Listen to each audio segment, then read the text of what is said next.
Assalamualaikum warahmatullahi wabarakatuh. Kembali lagi di channel Suketireng. Masih bersama saya Mas biasa. Kali ini saya akan melanjutkan cerita yang sempat terhenti.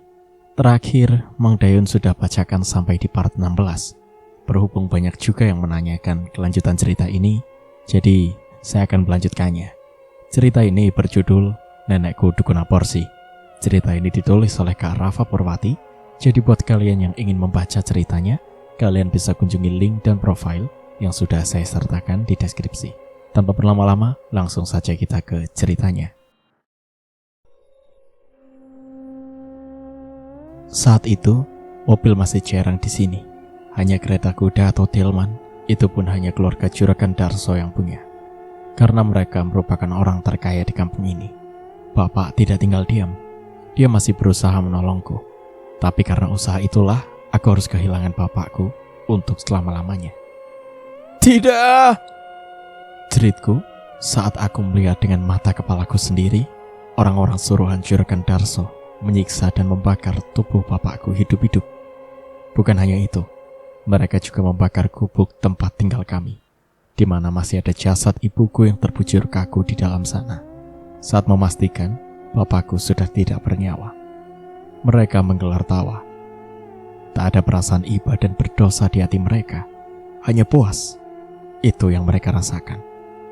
Mereka membawaku ke dalam rumah mewah nan megah yang seperti neraka, di mana tempat itu dipenuhi orang-orang berdarah dingin. Saat pertama kali menginjakkan kaki di rumah besar itu, aku telah disuguhi dengan pemandangan yang mengerikan. Kanti, seorang wanita yang bertugas memasak di rumah itu, tengah menangis histeris. Darah mengucur deras dari salah satu tangannya. Ia baru saja mendapat hukuman dari Moana, anak perempuan Darso, yang tak lain adalah kakak dari Malik. Yang membuatku merasa tak habis pikir adalah karena kesalahan Kanti hanyalah kesalahan yang sepele, hanya karena ia lupa menaruh daging pada sup yang dipesan Moana. Hanya karena itu, Kanti harus merelakan salah satu jari telunjuknya karena dipotong oleh Moana. Aku bergidik ngeri menyaksikan hal itu. Ada banyak orang di sana, tapi tidak ada satupun yang berani menolong Kanti, meski Kanti terlihat begitu kesakitan. Ayo, hari ini kita akan segera menikah. Jadi, hapus air matamu. Hari ini kamu akan dirias. Aku tidak ingin air matamu merusak riasan wajahmu, ucap Malik kepadaku. Hatiku merasa begitu sesak. Aku ingin lari dari tempat itu, tapi tak bisa. Rumah itu dijaga dengan sangat ketat. Selang beberapa jam, mau atau tidak, tak ada yang peduli, aku tetap harus menikah dengan Malik, anak dari keluarga yang telah membunuh bapakku. Sejak saat itulah penderitaanku dimulai. Pada malam pertama perkawinanku, aku harus mendapatkan siksaan karena aku menolak melayani suami yang baru menikahiku sore tadi. Aku diajar habis-habisan. Malik begitu kasar. Dia menggauliku dengan membabi buta. Sakit. Bahkan dengan teganya, dia menyayat organ intiku dengan sebuah silet. Sakit. Pekiku. Darah dari luka sayatan yang dihasilkan dari tindakan Malik mengucur hingga menimbulkan noda darah cukup lebar di spray tempat tidur kami. Itu hukumannya, karena kamu telah berani menolakku, geram Malik. Lalu laki-laki arogan itu yang telah resmi menjadi suamiku meninggalkanku begitu saja dalam kondisi diriku yang begitu kesakitan. Waktu berselang, Mail telah datang membawa seorang dukun. Dia adalah seorang dukun kampung yang dipercaya bisa menyembuhkan berbagai penyakit dengan berbagai ramuan. Dukun itu mengobati lukaku, menjahit lukaku sobek di area intimku yang diakibatkan oleh sayatan silet yang dilakukan oleh Malik sendiri. Jangan pernah mengelak atau menolak apapun yang diinginkan anggota keluarga ini, Nduk. Mereka tidak segan-segan berbuat kasar, bahkan menghabisi siapapun yang menghalangi jalan mereka. Bisik dukun itu kepadaku saat Malik keluar meninggalkan kami berdua saja di dalam kamar. Penderitaan demi penderitaan terus-menerus menghampiriku. Rumah itu benar-benar seperti neraka bagiku. Malik mengaku begitu mencintaiku, tapi dia tak pernah segan menyiksaku. Jika aku sampai membuat kesalahan, sekecil apapun itu, penderitaan terberatku dimulai. saat usia perkawinan kami menginjak 5 tahun. Gimana? Kamu masih belum hamil juga? Gimana dong Malik? Kita akan butuh penerus. Masa kamu bisa tahan sih punya istri mandul? Pekik Ibu Ruli yang tak lain adalah ibu dari Malik. Bentar lagi mungkin Bu, jawab Malik acuh. Bentar lagi sampai kapan? Ini sudah 5 tahun loh. Dan kalian masih belum ada tanda-tanda punya anak. Pokoknya ibu tidak mau tahu. Kamu harus ceraikan wanita ini. Kamu harus cari wanita yang subur, biar bisa memberikan ibu cucu. Pekik Ruli, aku hanya bisa diam. Gak bisa dong Bu. Aku begitu mencintai Rahayu. Aku gak mungkin menceraikannya. Tidak akan Bu, bantah Malik. Padahal, jika Malik mau, aku lebih suka diceraikan. Mungkin dengan begitu, aku bisa segera bebas, karena untuk bebas dari rumah ini sangatlah tidak mudah. Tiap keluar rumah saja, aku harus dikawal 2-4 orang. Tapi sayangnya Malik menolak menceraikanku. Baiklah, kalau itu mau kamu. Tapi dengan syarat, kamu harus mau menikah lagi. Kamu juga Rahayu. Kamu harus bersedia di madu. Kamu sadar diri dong. Kamu kan mandul. Sergah Bu Ruli kemudian berlalu meninggalkan kami. Awalnya Malik menolak keinginan keluarganya untuk menikah lagi dengan alasan dia begitu mencintaiku. Tapi tepat pada usia 7 tahun pernikahan kami, hati Malik pun goyah. Karena bukan hanya ibu, tapi ayahnya pun mulai menuntut hal yang sama. Dia meminta izin padaku untuk menikah lagi. Pada akhirnya, aku hanya bisa pasrah. Padahal pada saat itu, hati ini sudah mulai dapat menerima Malik. Mungkin bisa dibilang, benih cintaku mulai tumbuh seiring dengan berjalannya waktu. Tapi, saat rasa cinta ini hadir, saat itu pula, aku harus menelan pil pahit, poligami. Aku harus menerima dengan lapang dada hadirnya orang ketiga di dalam pernikahan kami. Dia Laras, gadis cantik yang usianya 2 tahun lebih muda dariku. Hatiku mulai merasa takut. Takut jika cinta Malik kepada aku akan sirna. Setelah kehadiran Laras, gadis cantik yang kini telah menjadi maduku. Sudut pandang Rahayu. Flashback. Ketakutanku selama ini benar-benar terjadi. 2 bulan setelah pernikahan Mas Malik dengan Laras, Laras positif mengandung. Keluarga Mas Malik menyambut kehamilan Laras dengan sukacita, dan sejak saat itulah posisi diriku mulai tersisih. Aku menjadi menantu dan istri yang dipandang sebelah mata. Umpatan dan cibiran padaku kerap kali terdengar dari mulut mereka. Bahkan Laras yang awalnya bersikap baik kepadaku pun sikapnya berubah 180 derajat setelah dirinya berhasil mengandung benih dari Mas Malik. Ia benar-benar merasa di atas angin sejak saat itu. Kasih sayang Mas Malik yang terbagi, bahkan perhatiannya semakin banyak tertuju kepada istri mudanya, yang sebentar lagi akan memberinya keturunan, yang selama ini ia nanti-nantikan, keturunan yang selama ini tak dapat kuberikan.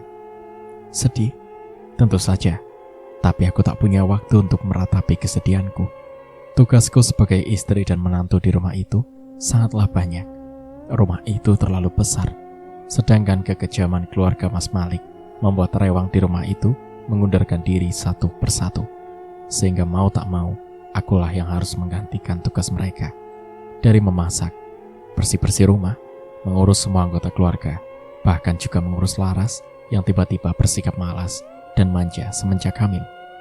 Sehingga seluruh keperluannya, aku pula yang harus mengurus. Lelah, tentu saja, tapi aku tak punya waktu untuk mengeluh. Bahkan seisi rumah itu juga tak ada yang peduli lagi dengan perasaanku, termasuk juga Mas Malik. Malam-malamku aku selalu meringkuk kedinginan seorang diri, karena Mas Malik lebih memilih menghabiskan seluruh waktunya bersama Laras. Suatu hari, Laras terpleset dan jatuh. Aku panik, terlebih saat melihat darah segar mengalir melewati paha adik maduku itu. Mas, Ibu, tolong! Tangis Laras kala itu, yang seketika membuat seisi rumah berhambur menghampiri kami. Ada apa sayang? Panik Bu Ruli merengkuh tubuh Laras yang masih duduk menangis di depan kamar mandi. Mbak Rahayu berusaha mencelakakanku. Apa? Pakiku. Aku terkejut saat Laras menangis dan menunjukku sebagai penyebab musibah yang dialaminya. Padahal dari tadi aku berusaha menolongnya, tapi dia justru memfitnahku. Tuduhan itu membuat Pak Darso mertuaku murka, terlebih saat diketahui jika janin yang dikandung Laras harus gugur karena musibah itu. "Ikut aku!" geram Darso menyeret satu lenganku.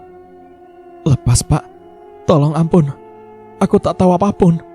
Aku berusaha memelas, tapi laki-laki garang itu mengabaikan permohonanku. Dia masih menyeret tubuhku tanpa ampun. "Pak, tolong lepaskan Rahayu, Pak." Mas Malik menghampiri kami dan berusaha mencegah tindakan ayahnya. "Biarkan saja, Malik. Untuk apa kamu membela wanita mandul yang hanya membawa sial di keluarga kita itu?" Pekik Moana. Laras masih menangis, membuat Mas Malik merasa bingung harus berbuat apa kepada kedua istrinya yang sama-sama dalam masalah yang mendesak saat itu. Pada akhirnya, Mas Malik lebih memilih mendahulukan Laras dan membiarkan ayahnya menyeretku, memasukkanku ke dalam gudang penyimpanan padi, dan memasung kakiku di dalam gudang yang gelap dan pengap itu. "Ampun, Pak." Aku masih memelas. Bukannya merasa iba, periwa berewokan itu justru menampar kedua pipiku berulang-ulang, hingga darah segar mengalir dari kedua sudut bibirku. Aku masih beruntung karena Mas Malik masih memiliki rasa cinta kepadaku. Sore hari setelah ayahnya mengurung dan memasungku, laki-laki yang juga telah mendiami hatiku itu membebaskan dan melepaskan aku dari pasungan. "Jangan ulangi lagi ya," nasihat Mas Malik kepadaku. "Aku tidak melakukan itu, Mas." Tangisku. Aku berharap Mas Malik mau percaya, tapi tidak. Dia lebih percaya dengan istri mudanya itu. "Shh, aku tahu kamu pasti merasa cemburu, tapi bukan begitu caranya, sayang." Dia menutup mulutku dengan telunjuknya. Aku hanya menggeleng. Air mataku mewakili helakanku, sedih saat menyadari tak ada lagi yang mempercayaiku, bahkan suamiku sendiri. Setelah tragedi terpelesetnya Laras yang menyebabkan kandungannya harus gugur, Laras tak kunjung mengandung, padahal kejadian itu sudah melewati waktu 2 tahun lamanya. Hal itu membuat aku semakin dibenci. Aku selalu dihujat dan disiksa. Bahkan tak jarang juga siksaan itu kudapat dari Mas Malik. Mereka semua menyalahkanku atas kesialan yang menimpa Laras. Setelah cukup lama menunggu, akhirnya Laras kembali dinyatakan hamil. Aku turut bahagia. Setidaknya aku tak perlu mendapat cibiran sebagai wanita pembawa sial lagi. Setelah ini, aku sedikit bisa bernafas lega. Tapi kelegaanku itu tidak berlangsung lama. Tepat di usia kandungan Laras yang ke-10 minggu, dia kembali mengalami keguguran. Dan laki-laki, aku juga yang harus mendapat imbas dari musibah ini. Padahal aku benar-benar tak tahu apapun tentang penyebab gugurnya janin yang dikandung oleh Laras saat itu. Karena musibah itu, aku kembali diseret ke dalam gudang penyimpanan padi. Aku kembali dipasung dan dikurung. Bahkan untuk hukuman kali ini, Mas Malik sama sekali tak ada usaha untuk menolongku. Dia seolah setuju dengan tuduhan keluarganya tentang diriku yang menuduhku sebagai wanita pembawa sial. 1 minggu hukumanku, aku jarang diberi makan, aku selalu merasa kehausan dan kelaparan. Tubuhku kurus kering. Beruntung, mereka hanya memasung kakiku. Tanganku masih bebas, meski gerakanku juga terbatas, karena hanya mampu bergerak di satu tempat yang sama. Aku masih bisa bertahan hidup dengan memakan beras kering. Beras itu kudapat dari dalam karung koni yang menjadi tempat bersandar tubuh kurusku saat itu. Keadaanku saat itu begitu lusuh, kotor, dan bau, karena tak pernah mandi dan membersihkan diri selama berhari-hari. Suara pintu terbuka kasar. Seorang datang mendekati. "Ini, makan!" teriak Pak Darso. Mengagetkanku, aku mendongakkan baja garang yang meletakkan sepiring nasi basi di hadapanku. Nasi itu telah berair, bahkan mengeluarkan bau yang tidak sedap. Aus, Pak, aus," lirihku. Dengan suara yang bergetar, aku begitu kehausan. Karena terakhir kali mereka mengirim air kemarin malam, itu pun hanya 1 gayung air got yang warnanya hampir menghitam, bahkan aromanya sangat busuk. Tapi tetap ku minum, karena aku tak tahan menahan haus. "Minum? Pekik Darso menatap tajam diriku, lalu menggelegar tawa. "Ayo minum ini, buka mulutmu lebar-lebar," sergahnya. Aku menggeleng kepala cepat saat pria bertubuh gempal itu terlihat membuka resleting celananya. "Buka mulutmu, buka!" Laki-laki bejat itu memaksa mulutku agar terbuka. Lalu dengan seenaknya dia keluarkan air seninya tepat mengena di mukaku. Ampun. Aku memelas hingga terbatuk-batuk karena cairan beraroma pesing itu terus mengucur deras di wajahku tanpa ampun. Pria itu menggelegar tawa, lalu pergi begitu saja, meninggalkan aku yang hanya mampu menangisi nasib diri di dalam pekatnya malam. Karena berada di dalam gudang yang tanpa diterangi cahaya lampu. Keesokan harinya, Mas Malik datang mengunjungiku. Aku hanya mampu menundukkan wajahku. Aku merasa malu saat Mas Malik menatapku dalam kondisi seperti ini. Meski ini semua terjadi karena ulah keluarganya. Tak kuduga, Mas Malik membawa seorang rewang ke dalam gudang tempatku dikurung. Dia menyuruh rewang perempuan itu untuk memandikanku dan menggantikan baju yang layak kepadaku. Rewang itu juga meriasku dan menyanggul rambutku agar kembali terlihat rapi. Aku merasa masih ada secercah kepedulian Mas Malik kepada aku. Meski tak sepatah kata pun Mas Malik bicara kepadaku saat itu. Dia pergi begitu saja setelah pekerjaan rewang padaku selesai. Aku kembali terkurung dan terpasung sendirian. Sore harinya, Laras dan Puruli datang. Aku merasa cemas karena seperti yang sudah-sudah, kedatangan mereka tak lain adalah untuk menyiksaku. Dan benar saja, mereka membawa makanan sisa bekas cucian piring. "Makan ini," pekik Laras. Wanita licik itu menghentakkan sebuah wadah yang berisikan kumpulan makanan bekas di hadapanku. Aku hampir muntah saat menengok makanan sisa itu. Sekumpulan nasi dan sayur, bahkan tulang belulang daging dan duri ikan berkumpul menjadi satu. "Makan!" Tanpa apa-apa, Laras menjical mulutku dengan makanan sisa beserta duri ikannya yang membuat mulutku berdarah karena tergores dan tertusuk duri itu. Beh. Aku menyemburkan makanan yang telah masuk di mulutku, tepat di wajah cantiknya yang membuat Laras marah bahkan tak segan menjambak rambutku.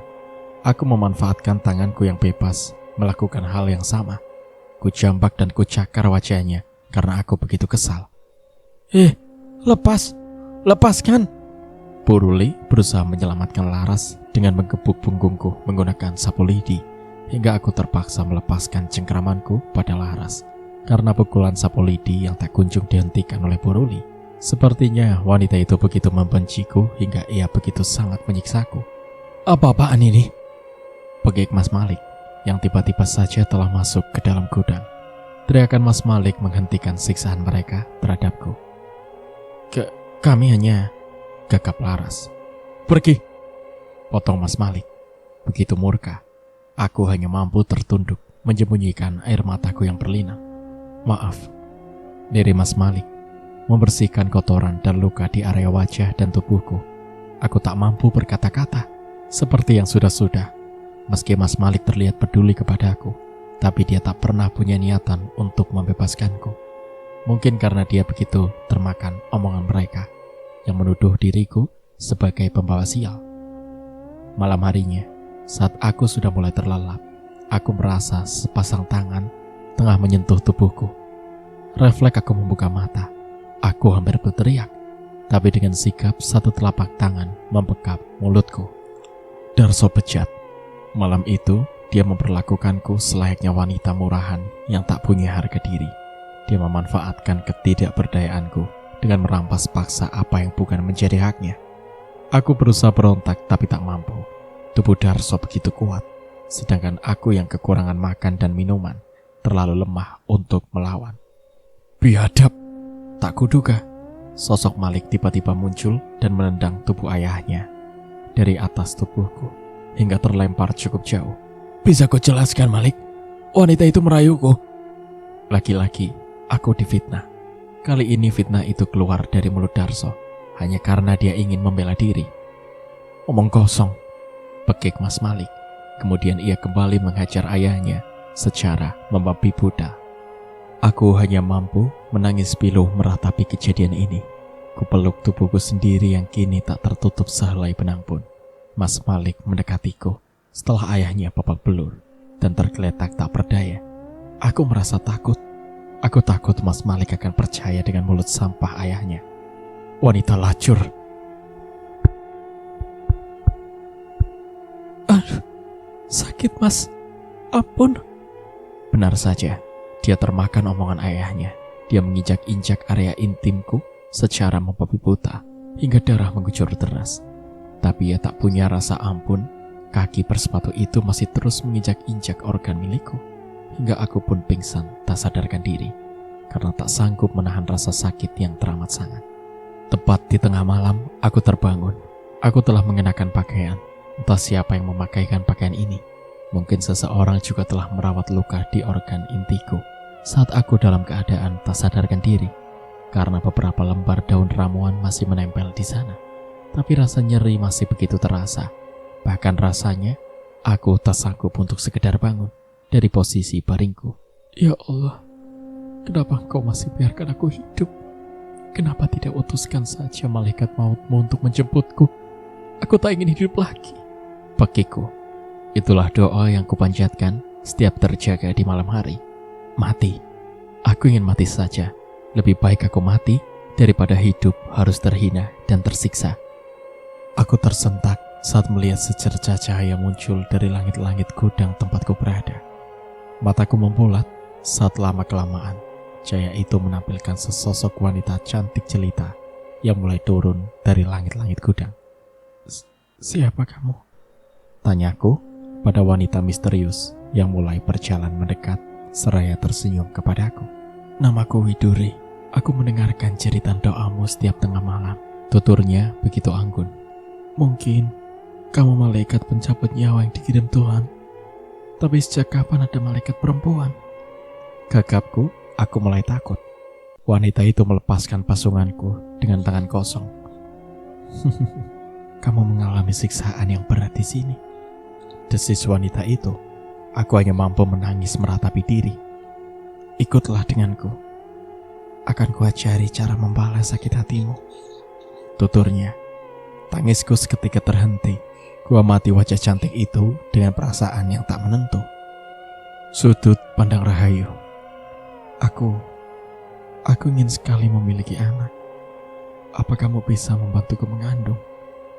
Tanyaku pada wanita itu. Itu hal yang sangat mudah. Ikutlah denganku. Akan kukabulkan apa yang menjadi harapanmu selama ini. Jawab wanita itu mengulas senyum. Benarkah? Sungguh kamu bisa membuatku memiliki anak? Tanyaku berusaha memastikan. Wanita itu hanya menjawab dengan anggukan. Kamu tak percaya? Tanyanya. Mungkin dia dapat membaca raut wajahku yang merasa ragu. Aku hanya mengernyitkan dahi. Bingung harus menjawab apa. Aku bahkan bisa membuatmu cantik kembali. Lebih cantik dan anggun dari kecantikanmu sebelumnya. Lihatlah dirimu. Kamu tampak kurus dan menyedihkan. Tidakkah kamu memiliki keinginan untuk merebut kembali cinta suamimu? Aku tahu kamu begitu mencintai suamimu. Kamu akan dengan mudah menyingkirkan madumu. Jika kamu menghilang sejenak, lalu kamu akan kembali dengan penampilanmu yang lebih mempesona. Suami dan keluarga dari suamimu juga akan lebih menghargaimu. Setelah mereka tahu, kamu bisa memberikan mereka penerus. Bukan hanya itu, kamu bahkan dapat membalas perbuatan orang-orang yang telah bertindak sewenang-wenang terhadapmu dengan kekuatan yang kuturunkan kepadamu. Jika kamu mau. Ucapan wanita itu di depanku terdengar begitu meyakinkan. Kenangan sebelum diriku pingsan kembali terlintas di benakku tentang bagaimana Darso yang bersikap seperti binatang karena dengan tega menindih menantunya sendiri. Juga tentang sikap Mas Malik yang bahkan tidak mempercayaiku meski dia tahu tidak berdaya. Tapi dia tetap menghukumku atas kesalahan ayahnya sendiri. Saya mau Nyi, bawa aku sekarang. Aku ingin membalaskan sakit hatiku. Tangisku. Wanita itu mengulas senyum.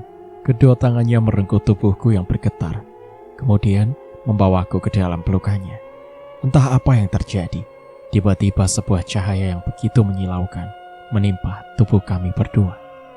Menit berikutnya, kami telah berada di tempat yang lain. Kami telah berada di sebuah rumah yang mewah dan megah.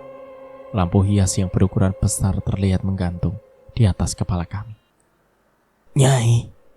Suara seorang perempuan membuatku menoleh. Mataku membulat. Dia adalah dukun yang sering dibawa Mas Malik untuk mengobatiku. Setiap kali aku mengalami luka karena siksaan dari keluarganya ataupun dari Mas Malik sendiri. "Dirahayu," ucapnya setelah sempat terkejut menatap wajahku kala itu. Kamu kan?" "Namanya Parmo. Dia muridku. Dia juga dukun sakti yang akan menyembuhkan semua luka yang ada di sekujur tubuhmu." Nyai Widuri memotong ucapanku. "Parmo, urus wanita malang ini. Sembuhkan semua lukanya. Setelah luka di tubuhnya sembuh, antar dia ke tempatku," titah Nyai Widuri kepada seorang dukun yang disebut Parmo. "Baik, Nyai," lirih Parmo, kemudian seraya menganggukkan kepalanya. "Tinggallah di sini sementara waktu. Parmo akan menyembuhkan lukamu. Setelah itu, datanglah ke Gua Ringin Kembar jika kamu masih menginginkan seorang anak.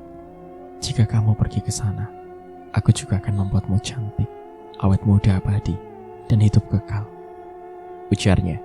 Tiba-tiba sosok wanita cantik itu menghilang sebelum aku sempat mengucap sepatah kata. "Mari dirayu," tutur Parmo, memapah tubuhku yang masih terasa sakit semua. "Mereka terlalu sering menyiksamu. Kamu bisa saja mati konyol jika tidak segera diselamatkan," lirih Parmo. Dia adalah dukun kepercayaan keluarga Darso. Tentu saja dia tahu seluk-beluk di rumah itu, dan bukan hal aneh jika dia juga tahu benar tentang penderitaanku selama ini. "Kenapa mereka hobi sekali melukai alat vitalmu, Di?" Decak ngilu Yu Parmo.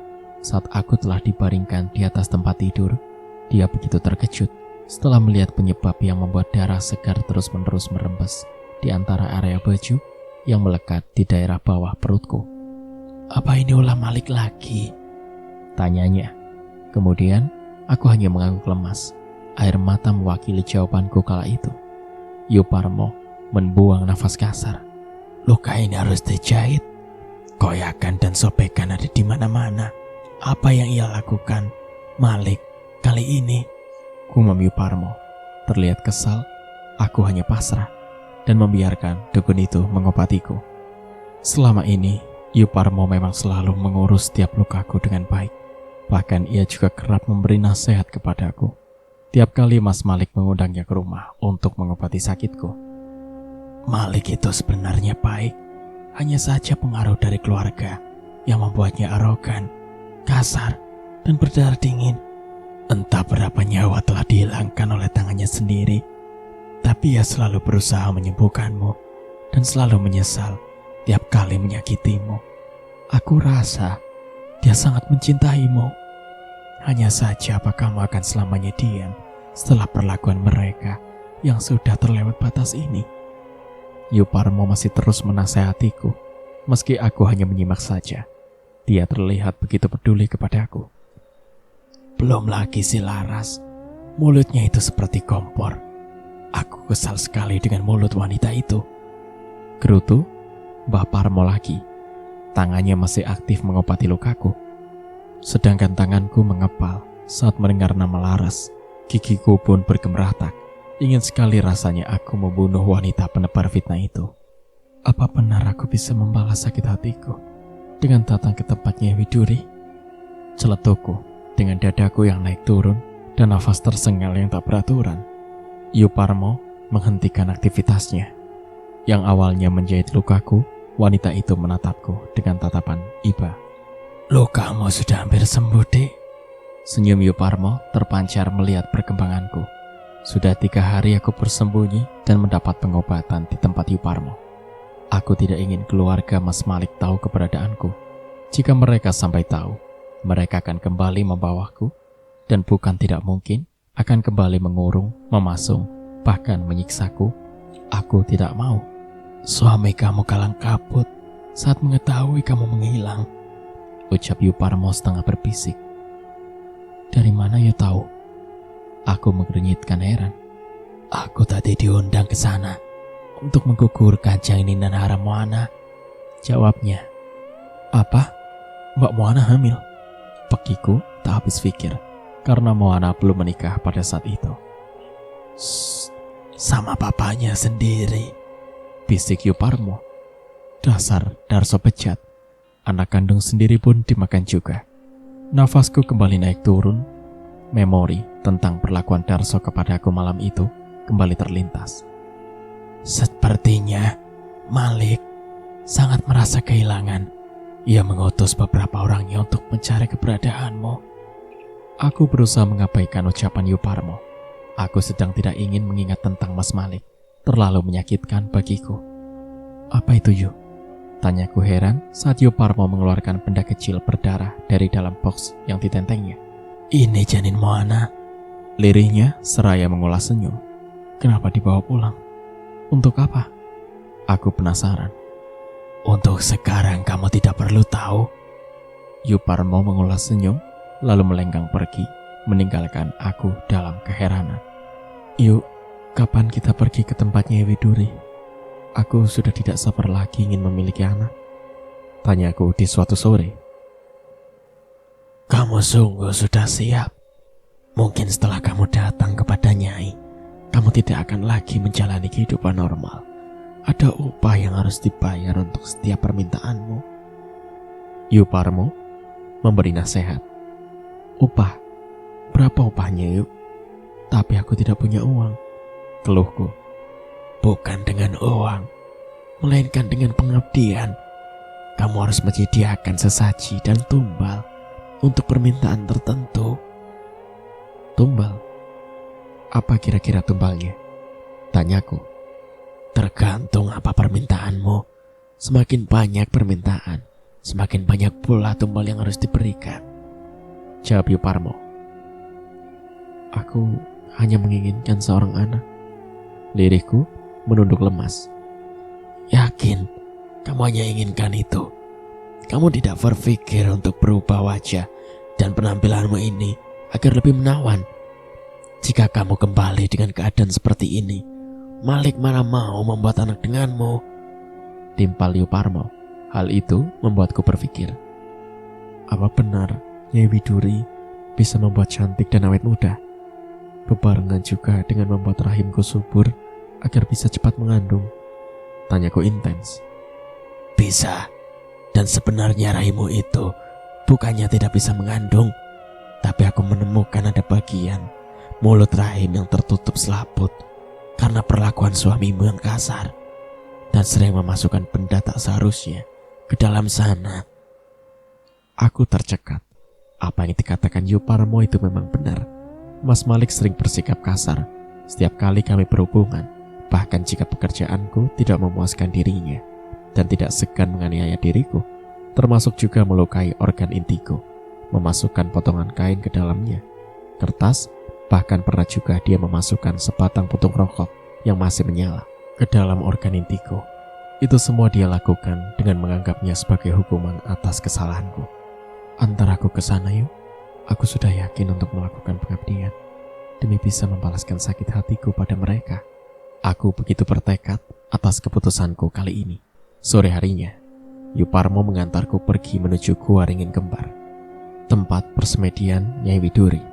Jarak tempuh kami sangat jauh dan melelahkan, tapi langkah kami dipermudah dan selalu mendapatkan bantuan dari makhluk astral yang merupakan antek-antek dari Nyai Widuri. Karena kedatangan kami ke sana adalah untuk mengabdi. Setelah menempuh jarak yang cukup melelahkan serta medan perjalanan yang menguras perasaan, akhirnya sampailah kami di mulut gua. Sebelumnya, kami sempat menyeberangi sungai yang menjadi tempat hidup ribuan lintah berukuran besar. Anehnya, lintah-lintah itu menyingkir saat kaki kami mulai berpijak di dasar sungai. Mungkin karena hewan penghisap darah itu tahu jika kedatangan kami adalah untuk mengabdi pada Nyai Widuri. Nyai, lirih Yuparmo seketika membuat Nyai Widuri yang tengah duduk bertapa membuka mata. Sudah kusiapkan ayam cemaninya, gigit lehernya, dan hisap darahnya sampai habis. Soroh Nyai Widuri. Aku tercekat. Kulirik ayam hitam pekat dalam kurungan yang berada di sebuah sisi goa. Ayo, kamu inginkan rahimmu subur kan? Ditanya lagi. Aku hanya mengangguk lemah seraya menekuk ludah meski dengan sangat payah. Innalillahi. Aku sontak terkejut, bahkan tubuhku hampir tumbang saat sosok hitam berbulu dengan bola mata merah dan taring tajam tiba-tiba muncul dan melangkah menuju ayam hitam tersebut. Sosok itu refleks menoleh dan mendengus kesal kepada aku saat aku mengucap lafaz Allah cukup nyaring. Jangan sebutkan nama itu di sini. Tungkasnya Widuri kemudian. Keringat dingin mengucur deras. Dadaku naik turun, bahkan jantungku serasa ingin loncat saat sosok hitam itu melangkah mendekatiku, membawa serta ayam cemani di tangannya. Erangnya seraya menyerahkan ayam itu kepadaku dengan cara yang cukup kasar. Aku menerima ayam itu dengan takut-takut. Gigit lehernya dengan gigimu, lalu hisap darahnya sampai habis. Tapi, gegapku, aku berada di antara ragu, jijik, dan tidak tega dengan ayam yang masih hidup itu. Turuti saja, kita sudah di sini. Jangan membuat mereka marah. Yuparmo memberi nasihat. Ayo, pekiknya Widuri tampak tidak sabar. Sesaat ku tatap lekat ayam cemani di genggamanku. Sesekali aku menekuk ludah. Lalu dengan sangat terpaksa aku mulai menggigit leher ayam tersebut. Ayam itu meronta, membuat aku sesaat menghentikan aksiku dan sedikit menjauhkan ayam yang masih hidup itu dari wajahku, karena kakinya sempat menyengkram wajahku hingga berdarah. Ayo, Nyai kembali memekik. Aku semakin mempersiapkan diriku, pejamkan mataku. Lalu kembali ku gigit kuat-kuat leher ayam itu. Ku abaikan walau hewan itu masih saja meronta, hingga darah segar mengucur dari lehernya yang terluka. Seperti apa yang diperintahkan oleh Nyai Widuri, aku menghisap darah beraroma amis itu.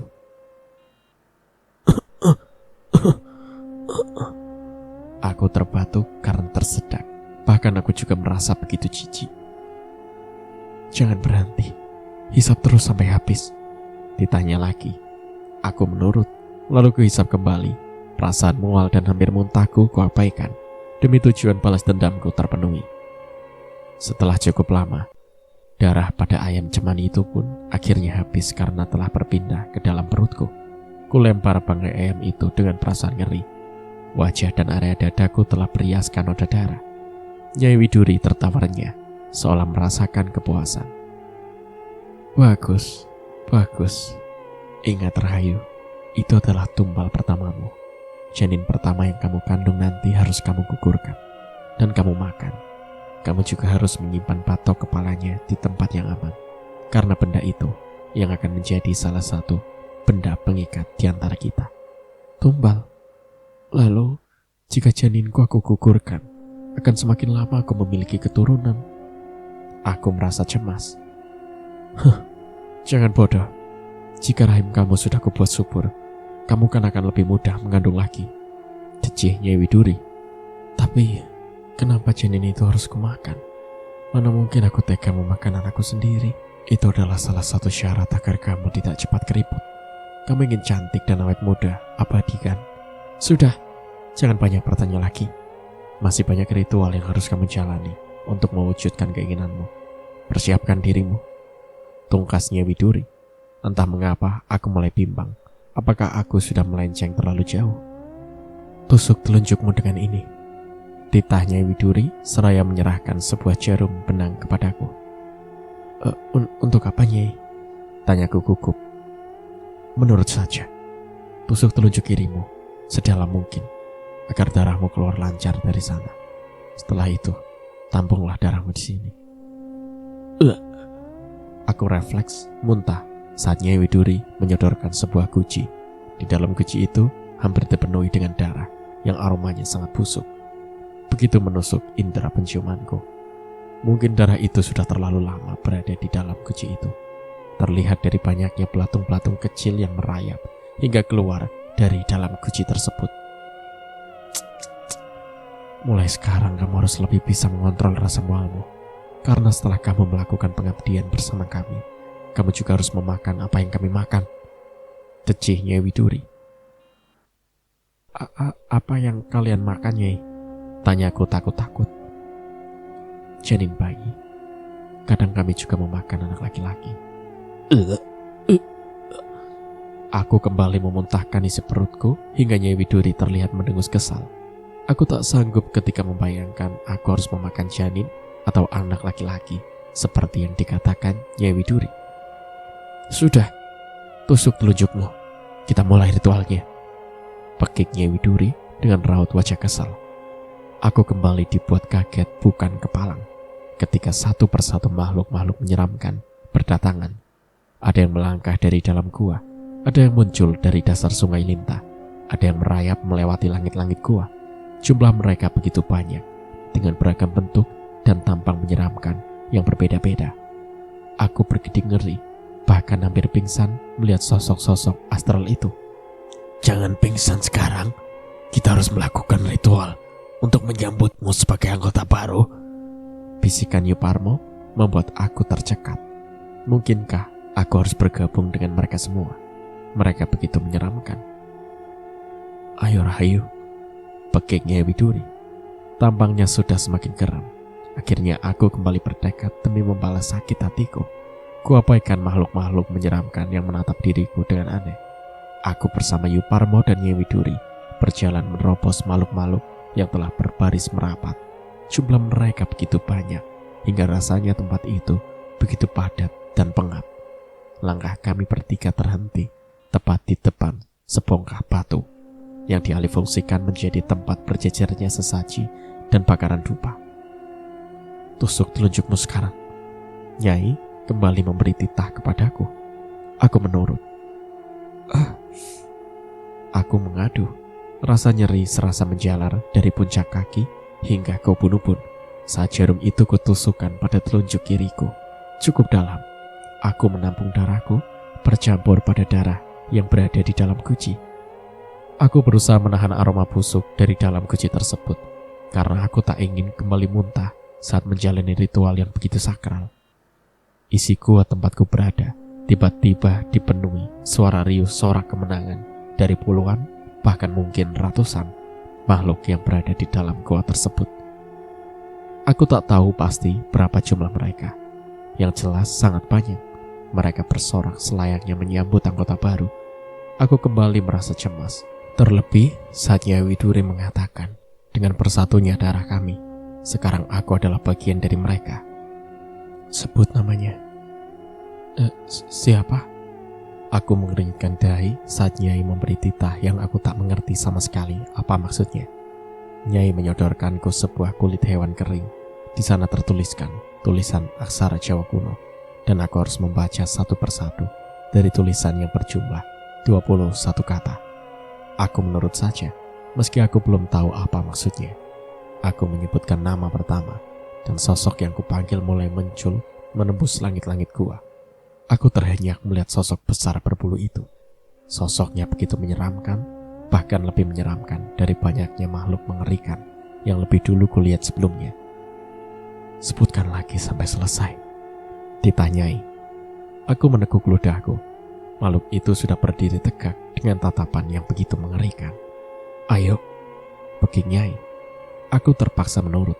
Ku sebut nama urutan kedua hingga urutan terakhir, dan seperti yang sebelumnya, mereka bermunculan satu persatu melewati langit-langit gua.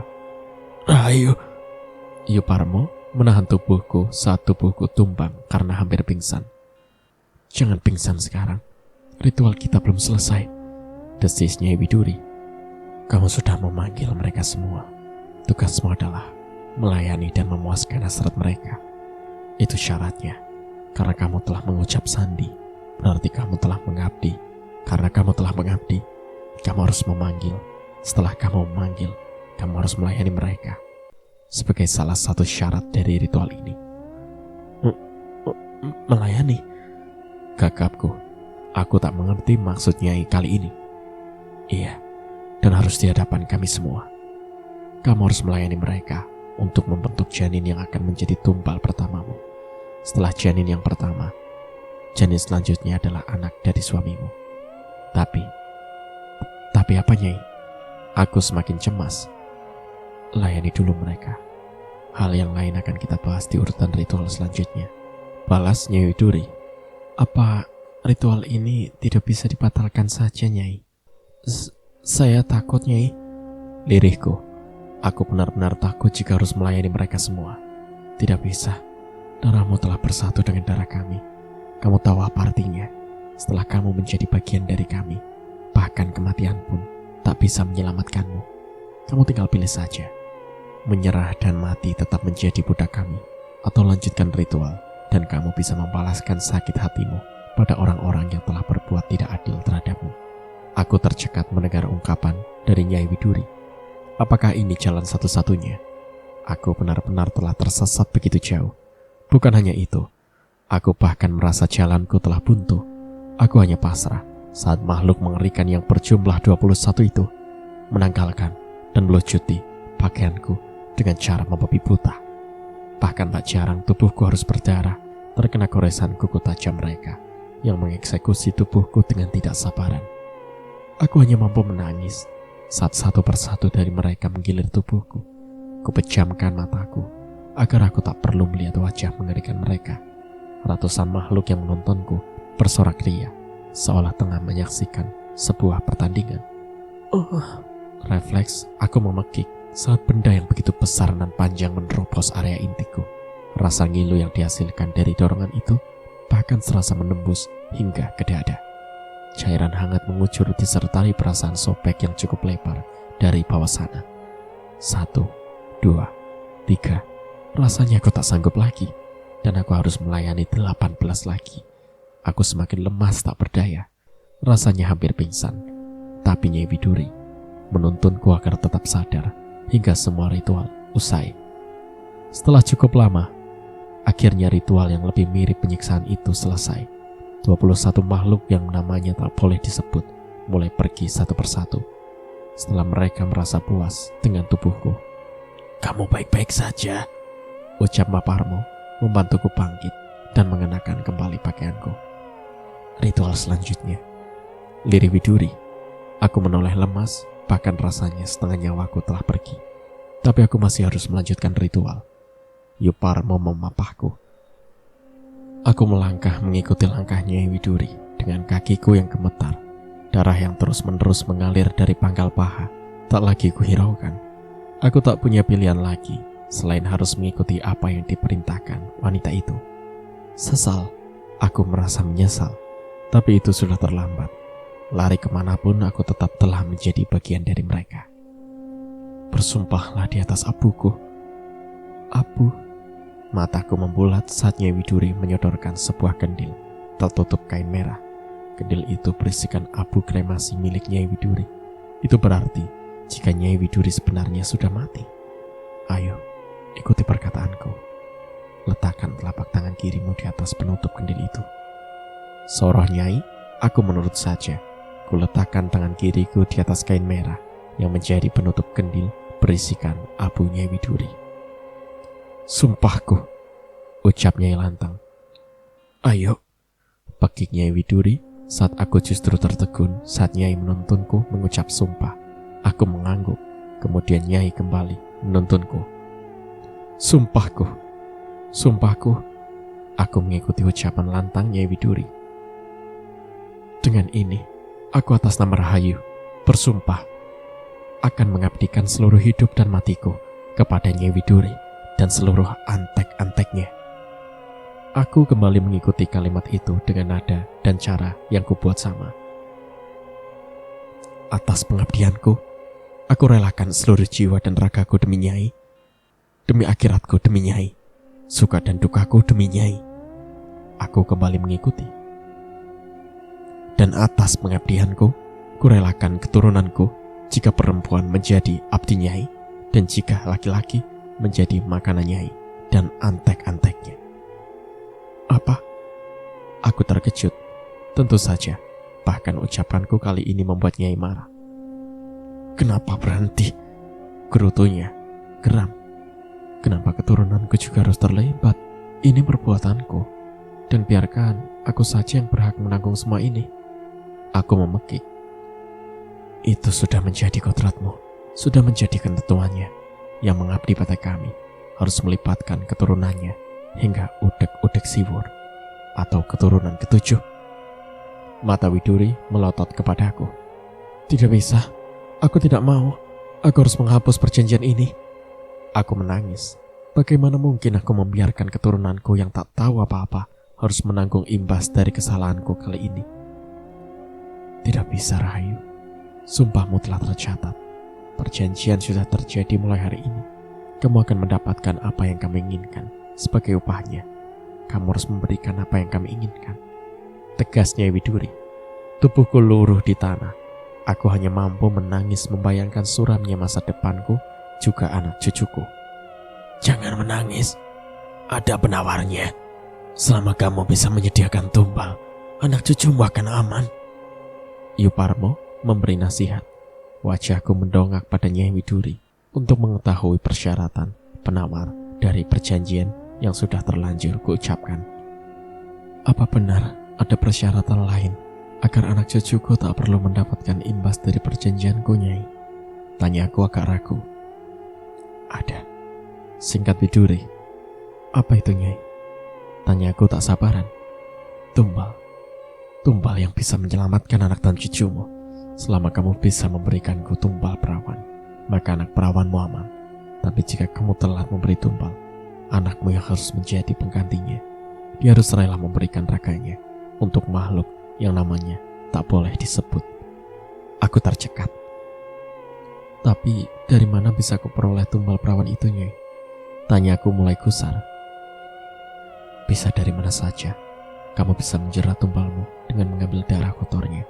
Saat gadis yang akan menjadi tumbal mengalami datang bulan, kamu akan mempersembahkan darah kotor yang kamu curi pada ritualmu.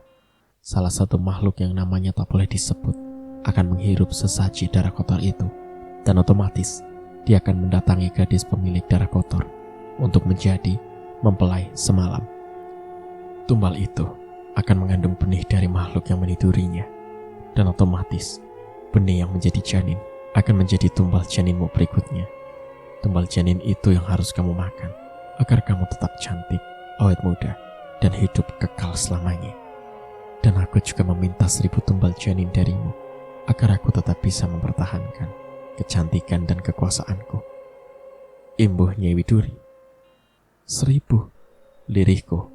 Aku bergidik ngeri, bahkan untuk membayangkan apa yang diinginkan Nyai Widuri pun serasa tak sanggup, terlalu mengerikan bagiku. Berapa tumbal perawan yang harus aku persembahkan, Nyai? Aku bertanya dengan suara yang bergetar. 1001 untuk 3 makhluk yang namanya tak boleh disebut.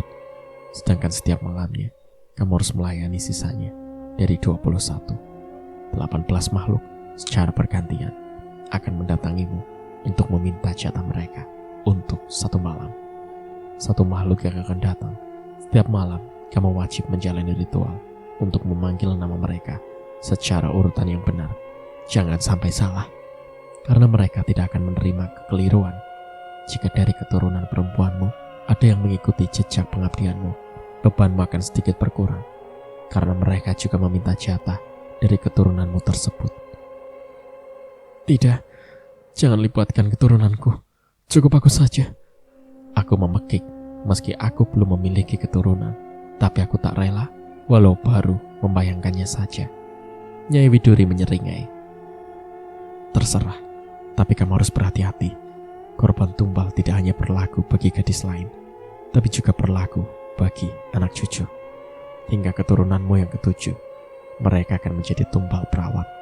Jika darah kotor mereka sampai ditemukan dan dihisap makhluk yang namanya tak boleh disebut, salah satu dari mereka akan mendatangi malam harinya dan memperlakukan keturunan perempuanmu selayaknya tumbal mereka.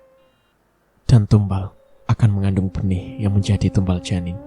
Benih yang dihasilkan dari hubungan bersama makhluk itu harus ditumbalkan, tidak boleh sampai hidup. Ini jebakan, Nyai. Kenapa semua kesulitan ini kamu timpakan kepadaku? Aku kembali memekik. Tak terasa air mataku berderai lancar di pipi.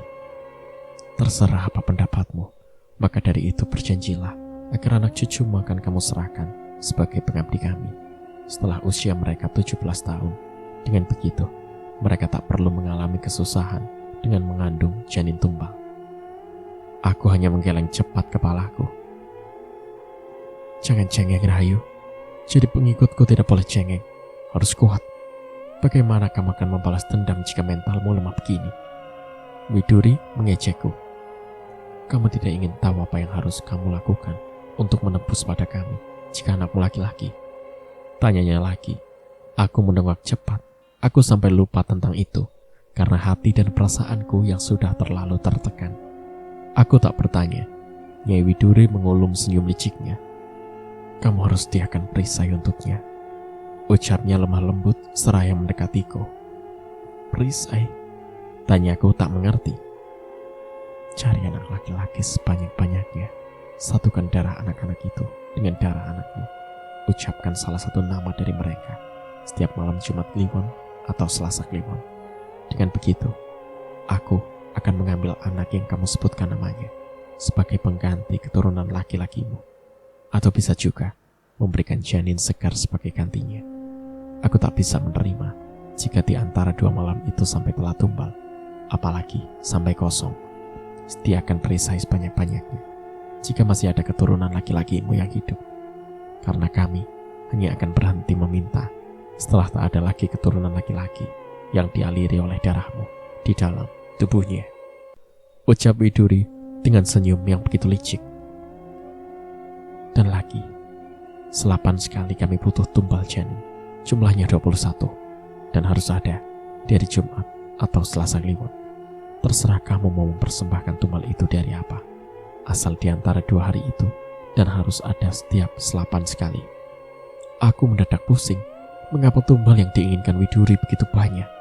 Untuk 2 bulan ke depan, kamu harus tetap tinggal di sini, menunggu janin dalam kandunganmu berkembang, dan bisa dijadikan tumbal. Kamu harus memakan janin itu untuk memikat kembali usiamu dengan kecantikanmu yang lebih menawan dari sebelumnya. Nyai Widuri kembali berpesan. Aku tak punya tenaga untuk menjawab. Seluruh tenagaku serasa terkuras oleh perasaanku sendiri. Parmo, tugasmu sekarang mencuri darah kotor perawan untuk kita jadikan tumbal perawan pertama Rahayu. Kali ini perintah Nyai ditujukan kepada Yuparmo. Baik Nyai, jawab Yuparmo.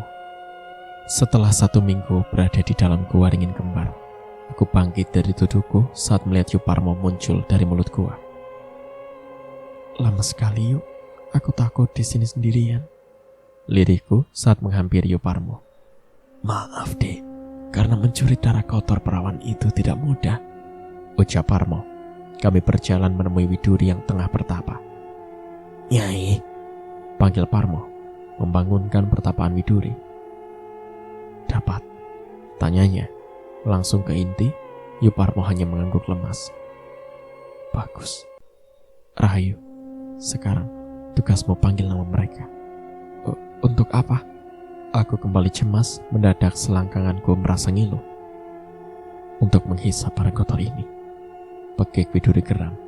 Aku merasa was-was, keringat dingin mulai mengucur, bahkan jantungku berdetak begitu kencang. Dengan takut-takut, aku mengambil kulit hewan yang bertuliskan nama-nama mereka. Mereka berdatangan satu persatu setelah namanya ku sebut. Darahku berdesir. Aku tak mampu berdiri dengan tegak.